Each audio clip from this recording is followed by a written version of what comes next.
元勋多媒体报道，根据仇恨与极端主义研究中心收集的警方数据，在过去2年中，仇恨犯罪率以2位数的速度增长。2022年上半年，美国主要城市仇恨犯罪略有上升。该中心从52个主要城市收集的更大样本数据显示，2021年美国仇恨犯罪急增了近 30%。联邦调查局将仇恨犯罪定义为针对个人或财产的刑事犯罪，其全部或部分的犯罪动机是对种族、宗教、残疾、性取向、性别或性别认同的偏见，包括新冠疫情期间反亚洲情绪急增，这是美国仇恨犯罪连续第4年上升。其实，仇恨犯罪数据往往低估了事件的真实数量。黑人、犹太人、少数群体和拉丁裔是今年仇恨犯罪最频繁的目标。基于偏见的针对亚裔美国人攻击，去年急增至创纪录水平。在新冠大流行期间，反亚裔袭击事件急增，促使国会去年通过了旨在打击仇恨犯罪的立法。我们经常看到仇恨犯罪随着政治言论自由变得更加激烈而增加。拜登总统于2021年5月签署的新冠仇恨犯罪法案，设立了一个新的司法部职位，以加快对于新冠相关的仇恨犯罪的审查。2022年11月16日太平洋时间上午11点，由反仇恨联盟组织召开的网上会议，其主题是仇恨犯罪威胁民主，执法、培训和媒体报道的影响，由前加州参议员及共和党参议院领袖夏乐柏先生和反对仇恨联盟创始人何美湄女士联合主持会议。邀请的嘉宾有加州媒体负责人、教育资源前执行董事路易斯·弗里德伯格、科维纳市议员里奥·本多警察学院院长沃尔特·艾伦三世。针对整个加州乃至整个美国不断上升的仇恨犯罪和仇恨事件，对我们的民主产生了深远的影响。这些令人发指的行为波及整个社会，威胁各个族裔群体，攻击老年人和弱势群体。其伤害导致人们对我们作为一个国家的身份以及我们真正代表什么而失去信心。为了防止国家基础教育理念受到侵蚀，我们必须果断采取行动，找出解决方案，并大力实施。其中，执法必须是任何有效的解决方案的一部分。这需要对各级官员进行适当的教育和培训。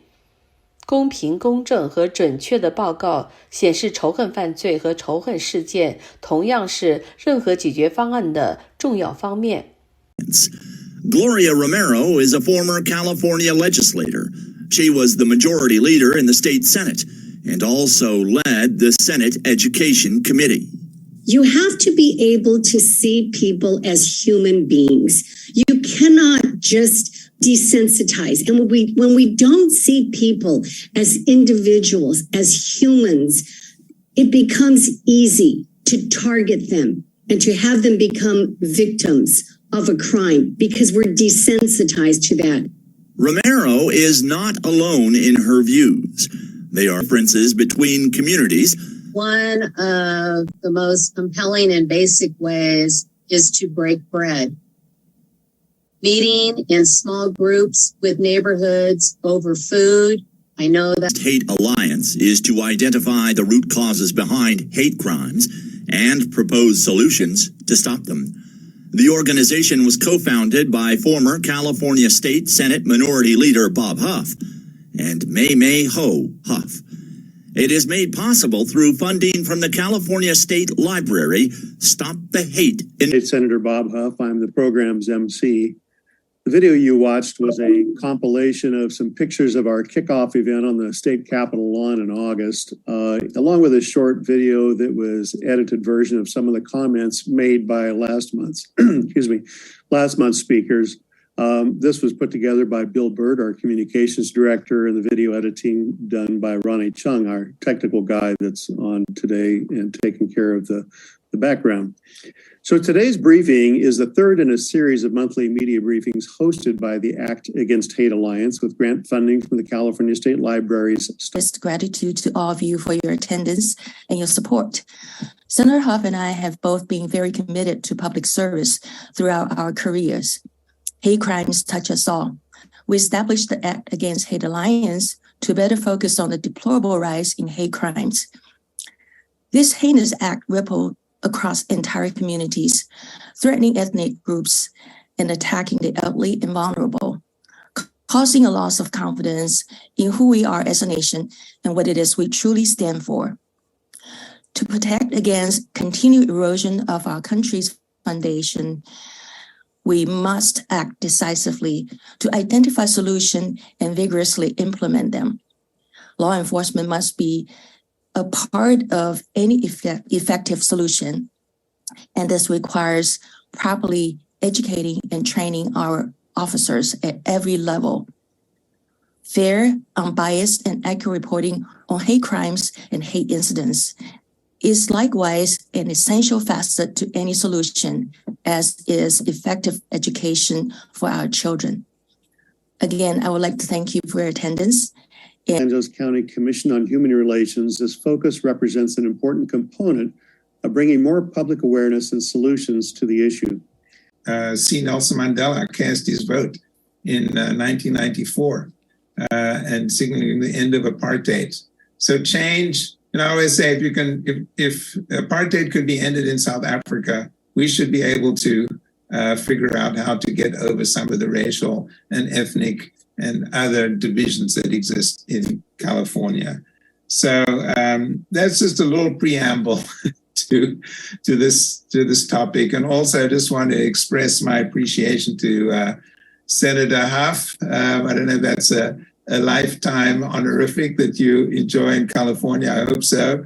But also so important to reach out across the political divides, which is not happening enough in California and nationally, I would say, particularly nationally. So I think this initiative, and especially coming from Senator Huff and Meimei Huff, is so important in terms of the discussion. I'd also just say I noticed that this event has also been underwritten by the State Library. Also unusual that the State Library in California taking such a proactive role on issues like this at a time when books are being banned or restricted for use across the country, often for really no reason, or which really threaten free. Helping students to respect their peers, to be racially tolerant, ethnically tolerant in terms of gender and sexual identification and so on. This is required in the credentialing process. And I'll just give you a couple of examples. And I know the other panelists, will also be addressing some of these issues. But there are these teacher performance expectations for beginners. Actually, this is the law in California. This is not optional. This is actually required by law. And also, teachers are expected to be able to establish and maintain clear expectations for positive classroom behavior. And I will also say in the law, and this is again, because the implementation, there is, that's where we start falling down, is in the implementation. And unfortunately, very often, it's easy to find kind of extreme cases of a teacher or a school that may not have implemented these in the spirit in which they are intended. And I'll just give you one example. I'm sure most of you on this call, on this operation the attitude we have here is that we're producing guardians of society. Yes, we provide them warrior skills. We show them how to use warrior tools like the firearm and whatnot. But we're really producing guardians who are playing a much more complex role than they have in past years. And I might add that the 21st Century Task Force regarding Task Force on Policing really deals with the catalyst for that was Ferguson, Missouri, and a number of other issues, to backtrack on that. But what we try to do is provide guardianship education with a tremendous amount of cultural diversity training, principal policing, and procedural justice training as well. And here again, I think we've had some pretty good success. We provide well over 100 hours of cultural diversity training. This does not include the fact that we have brought a number of speakers into the academy to speak with the cadets. I had representatives from Black Lives Matter actually speak with our cadets about their perspective, but the caveat is that our cadets were allowed to ask them questions and challenge them on concepts that they had about policing. All in all, it's been a wonderful experience serving at the academy that I graduated from. And from my perspective, one of the other very important aspects of 21st century policing is recruitment and selection of individuals that mirror the communities that they're going to be policing. And I think there's been a lot of headway, particularly here in Los Angeles County. About 80% of the recruits we have here that come through are hired as police officers. And it's a very stringent process. The Post Commission has a very, very detailed process and a lot of requirements for police officers for someone to qualify as a police officer. Even more so once there doesn't lend itself to dealing with those kinds of complexities. The pressures are to distill something into a few hundred words or a short 1 or 2 minute, or if you're lucky 3 minute clip on television, and so this is a challenge. I mean, even for a well-intentioned reporter, you're just so limited in the kind of space and time that you have to report on these issues.